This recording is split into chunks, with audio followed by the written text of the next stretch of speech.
Bonjour. Dans cette vidéo, on va regarder qu'est-ce qui se passe avec la notation scientifique. Pour donner une définition, pour commencer, un nombre est en notation scientifique si c'est exprimé dans la forme a fois 10 à une puissance, disons m, ou la valeur de a est un nombre entre entre 1 et 10. A peut être égal à 1, mais ça ne peut pas être égal à 10. Effectivement, ceci me dit que A, c'est un nombre plus grand ou égal à 1. Mais si on a un nombre plus grand que 10, il va falloir changer la forme. Et je vais illustrer comment faire ça. M est ce qu'on appelle la magnitude du nombre, c'est-à-dire sa taille. Et c'est ça la partie la plus importante d'un nombre en notation scientifique. Si, par exemple, je veux comparer le nombre 3,1 fois 10 à la puissance de 6 et je veux comparer avec, disons, 9,03 fois 10 à la puissance de 4, le fait que le 9 est plus grand que le 3 n'est pas du tout important. Ce qui est important, c'est que cette magnitude est plus grande que cette magnitude. Combien de fois plus grande? Well, 10 à la puissance de 2 fois plus grande, plus ou moins. Alors, effectivement, le premier nombre est à peu près une centaine de fois plus grand que le deuxième nombre. So, c'est la magnitude qui est le plus importante. Si je considère, ceci représente, si je l'exprime en forme distribuée, disons, ça représente 3 millions et 100 000. Mais avec l'autre, c'est 9, 0, 3, 0, 0. Alors, juste 90 000. Alors, beaucoup plus grand dans le premier cas. Je peux aussi représenter des nombres très, très, très petits avec la notation scientifique. Alors, si par exemple, j'ai un nombre comme 2,5 fois 10 à la puissance de négatif 6, je pourrais considérer que ça, c'est effectivement 2,5 divisé par 10 à la puissance de 6. On ne va jamais l'exprimer comme ceci avec la notation scientifique, mais c'est-à-dire que je vais obtenir un nombre qui est très, très, très petit. Encore une fois, cette magnitude, c'est ce qui me dit que ça va être très petit. Si je l'exprime dans la forme décimale, la forme normale, on a 0,0000025. Alors, un nombre qui est très petit. Si on veut convertir un nombre en notation scientifique, alors disons qu'on a par exemple le nombre 58000000000000. Alors, j'ai effectivement 11 zéros puis du 8. Je considère ces deux nombres comme des chiffres qui sont significatifs. Tous les zéros sont juste là pour garder la place. Alors, effectivement, la notation scientifique me permet de ne pas avoir à écrire tous ces zéros parce que j'utilise la magnitude de l'exposant pour représenter ceci.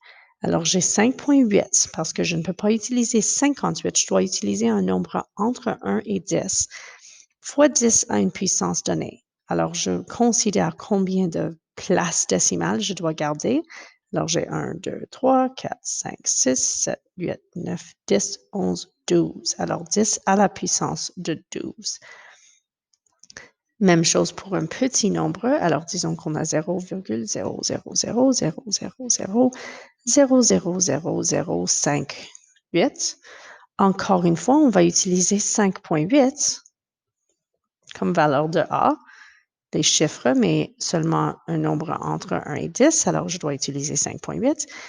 Cette fois-ci, la magnitude va être négative parce que j'ai un nombre qui est très petit et je compte. 1, 2, 3, 4, 5, 6, 7, 8, 9, 10, 11. Alors, négatif 11 pour mettre le décimal, la virgule entre le 5 et le 8. Pour les opérations avec ces nombres, considérons la multiplication et la division. Alors, soit une multiplication 2,1 fois 10 à la puissance de 3 multiplié par 3,6 fois 10 à la puissance de 7. À cause de l'ordre des opérations et les lois des exposants, je peux réarranger ceci un petit peu. Alors, je peux dire que ça, c'est 2.1 fois 3.6 parce que c'est juste une multiplication ici. 2.1 fois 10 à la puissance de 3 fois 3.6 fois 10 à la puissance de 7. Alors, je peux multiplier ensemble les deux nombres et j'ai 10 à la puissance de 3 fois 10 à la puissance de 7. La puissance de 10 est facile ici. J'ajoute les deux exposants et j'ai 10 à la puissance de 10. Pour l'autre, je dois multiplier 2.1 fois 3.6. So 2.1 fois 3.6 donne 7.56. Je vérifie que ce nombre est entre 1 et 10. C'est entre 1 et 10. Alors, on a une réponse en notation scientifique. Qu'est-ce qu'on fait si on obtient un nombre qui n'est pas entre 1 et 10? Comme par exemple, si j'ai 5 fois 10 à la puissance du négatif 8 multiplié par, disons, 9 fois 10 à la puissance du négatif 3. Well, la puissance de 10 va être 10 à la puissance du négatif 8 plus négatif 3, c'est-à-dire négatif 11.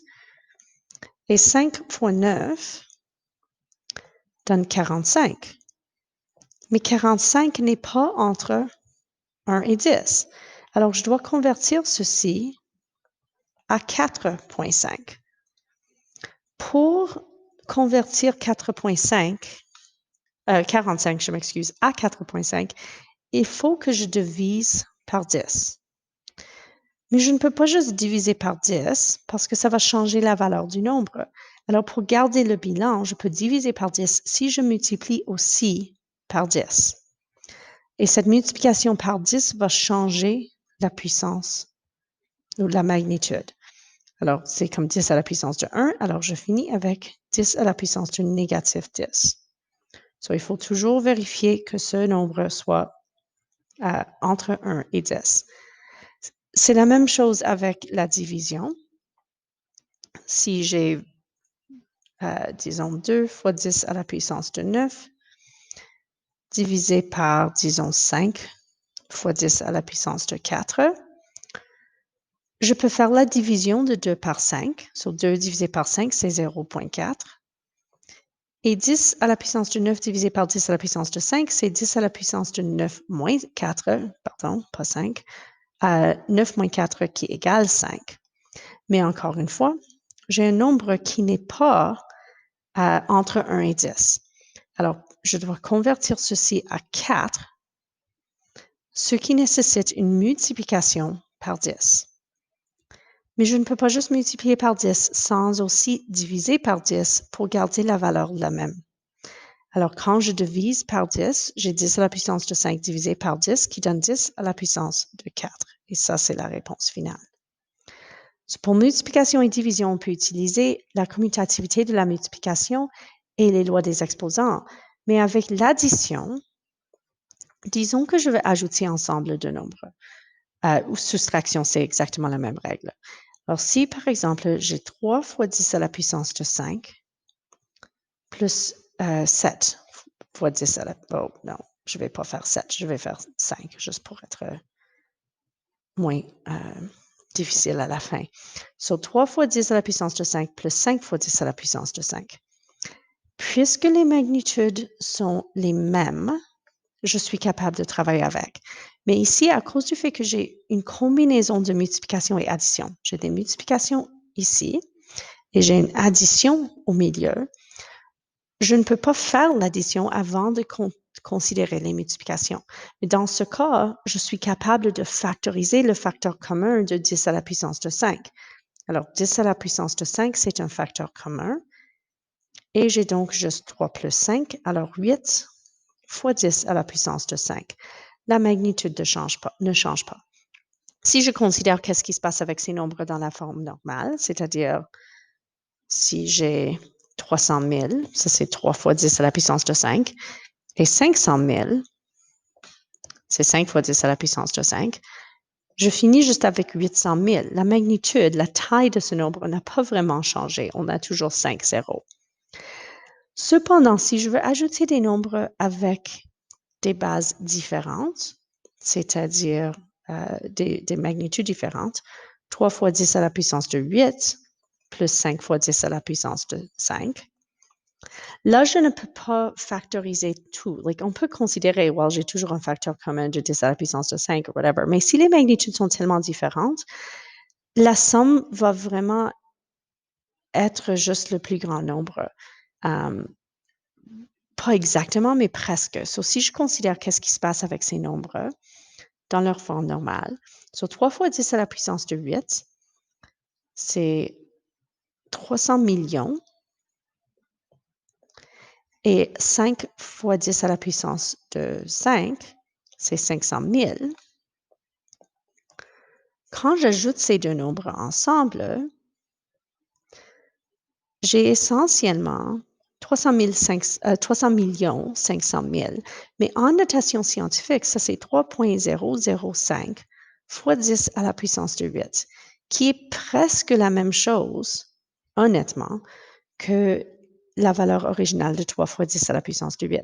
Si je considère, ça c'est logique, si on dit que quelque chose, par exemple, on trouve, je ne sais pas, un dinosaure et on dit que l'âge de ses os est, disons, 300 millions d'années, mais si on ajoute un petit nombre, like, est-ce que c'est vraiment 300 millions ou est-ce que c'est peut-être 300 millions et 5? So, tous les nombres qui viennent dans les dernières places ne sont pas vraiment importants. C'est vraiment juste ce premier chiffre qui nous intéresse. Et le fait que c'est un nombre dans les centaines de millions qui est important. Le 0,005 n'est pas trop important ici.